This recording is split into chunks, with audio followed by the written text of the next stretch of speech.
Muling napabilang ang Pilipinas sa World's Worst Countries for Workers base sa pag-aaral na inilabas ng Global Rights Index of International Trade Union Confederation 2024.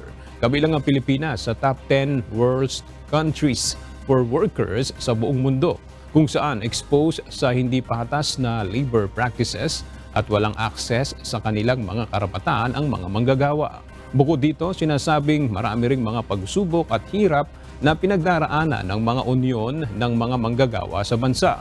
Bukod sa Pilipinas, kasama rin sa top 10 ng World's Worst Countries for Workers ang Bangladesh, Belarus, Ecuador, Egypt, Eswatini, Guatemala, Myanmar, Tunisia at Turkey. Wala pang pahayag ukol dito ang Department of Labor and Employment, pero batay sa mga nauna ng statement, matagal nang isinusulong ng pamahalaan ng Pilipinas ang pagkakaroon ng patas na karapatan at tamang pagpapasweldo sa mga Pilipinong manggagawa.